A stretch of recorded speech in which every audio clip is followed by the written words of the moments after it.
Democracy depends on a free press. Please support our independent journalism at democracynow.org/give. This is Democracy Now!, democracynow.org. I'm Amy Goodman. This Sunday marks 5 years since George Floyd, an African-American man, was murdered by former Minneapolis police officer Derek Chauvin, who was white.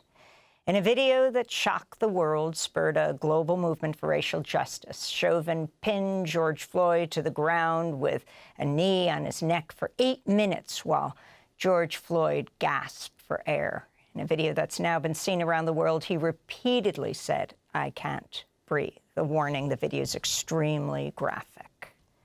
Yeah, you got your feet right on his neck. I cannot breathe. I cannot breathe. You just a grown, you're a tough guy. You're a tough guy, huh?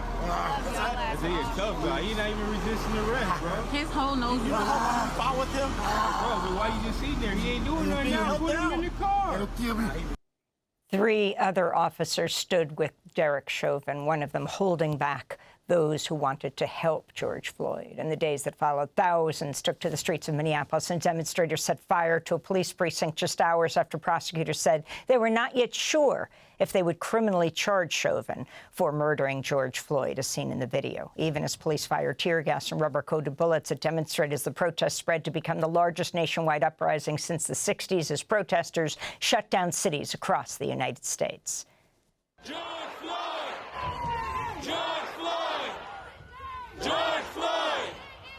George Floyd! What do we want? Justice! When do we want it? Now! What do we want? Justice! When do we want it? Now! If we don't get it, Shut it down! if we don't get it, Shut it down! we don't get it! Shut it down! Despite the uprising that followed George Floyd's killing, Congress failed to pass legislation named in Floyd's memory that sought to reduce racial profiling and the use of force by law enforcement. This comes as the Justice Department this week dismissed police reform and oversight agreements in Minneapolis and Louisville, or just days ahead of the 5th anniversary of the police murder of George Floyd. The consent decrees came in response to Floyd's murder, as well as the Louisville police killing of Breonna Taylor, March 13, 2020, after federal investigations found patterns of unconstitutional and racist police practicing in both cities. The Trump administration disputed those findings and dismissed the consent decrees as federal micromanagement. For more, we're joined in Minneapolis by Nekima Levy Armstrong, civil rights attorney, activist, founder of the Racial Justice Network, previously served as president of the Minneapolis NAACP. Nekima, welcome back to Democracy Now! We first spoke to you in 2020, 2 days after George Floyd's murder. Can you talk about the significance of this moment and what we can learn from what happened at the time? First, the charges not being brought, then it being taken out of the hands of the local authorities, and the state of Minnesota brought those charges. Thank you for having me, Amy. We can learn from that moment that people in our community are not going to sit on the sidelines when folks in elected positions take their time in bringing about justice. As you know, there was an uprising that occurred in the city of Minneapolis as people applied pressure to elected officials to do their jobs and to ensure accountability, not only for Derek Chauvin, but the other 3 officers as well who were involved in the brutal killing of George Floyd. Explain what the protests did. You know, we talked about the local authorities saying they weren't sure if they were going to bring charges. And then you had Keith Ellison, the Attorney General of the state of Minnesota, who had formerly been a Congress member, and the governor talk about how the responsibility then shifted and the charges were brought, and what happened to these 4 police officers. Thank you for that question. I will say that it's important for people to understand that even when there is a video of heinous police abuse, that does not guarantee that justice will occur, as we just saw with Tyre Nichols and the way in which that particular case has panned out. So in the city of Minneapolis, one of the first steps was ensuring that all 4 officers were fired for their misconduct. And that was the result of Chief Madera Arredondo, our city's first Black chief of police, making that decision within hours after George Floyd's murder came to light, and meeting with Black community leaders to hear our perspectives before making that decision. Once that happened, of course, we had the first protest plan where thousands of people showed up at the site where George Floyd was killed. We marched to the 3rd Precinct police station where the officers had typically worked who were responsible for killing George Floyd. And then from that point, we started a rallying cry for those officers to be charged and arrested for what they did. Now, the governmental officials were slow to respond initially. And after some public pressure, the county attorney at the time, Mike Freeman, decided to only charge Derek Chauvin. The charges were legally insufficient. They were below the standard, as well as the criminal complaint against Derek Chauvin. So when I saw that, I reached out to movement lawyers through the National Lawyers Guild. I expressed my concerns about the process. They agreed with me. So we called a mass demonstration along with other activist organizations like Black Lives Matter. And we had thousands of people in front of the governor's mansion explaining to people how the charging decision by the county attorney was inadequate. And Governor Walz actually came out of his mansion. He listened to us break down what the concerns were, how things needed to change. And after that, I received a call from his staff to meet with him directly. So he and I had a Zoom call.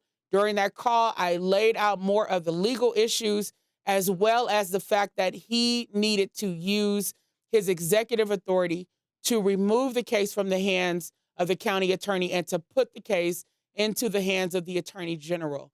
And Amy, you and the rest of the world saw the results of that trial during the prosecution of Derek Chauvin, which was a masterclass on how to effectively and successfully prosecute a cop who used deadly force unjustifiably. Once the case was in the hands of the Attorney General's office, the other thing that happened is that not only was Derek Chauvin charged, but all 4 of the officers were charged as well. And the charges for Derek Chauvin were also upgraded. And as you know, ultimately, all 4 of those officers were convicted in state and federal court as a result of the murder of George Floyd. In 30 seconds, can you tell us about Trump lifting the consent decrees off of the Minneapolis Police Department, Louisville, Breonna Taylor, the significance of this?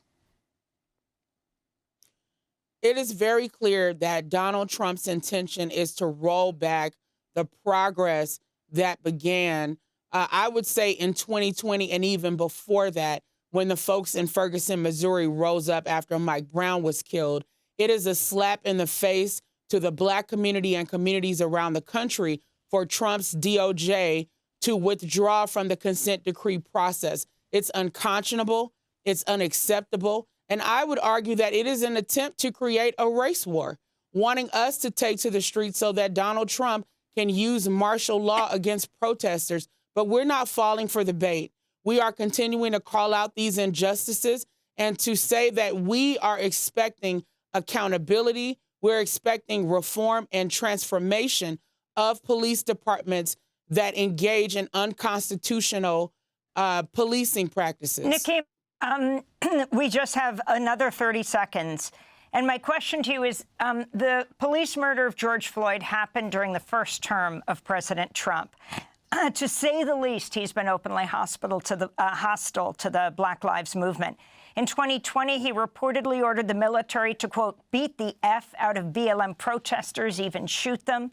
Where does the movement go from here as you mark it in Minneapolis this weekend? I think that the movement has to continue to grow stronger. We have to resist the pressure that is coming from the White House to be silent and to feel as if the concerns that we're bringing don't hold merit. We know that is not the truth. We know that racial injustice in America is still alive and well. We know that police brutality continues to occur at alarming rates, and we have to continue to use our voices and stand up against Donald Trump and stand up against these systems of oppression, regardless of the pressure that he is attempting to apply in this hour. This moment calls for us to rise up and continue to take a stand for freedom, justice, and equality in this country, and especially for those who are most vulnerable to police violence and oppression. Nekima Levy Armstrong, I want to thank you so much for being with us from Minneapolis, civil rights attorney, activist, founder of the Racial Justice Network. Democracy Now! Is funded by viewers like you. Please give today at democracynow.org/give.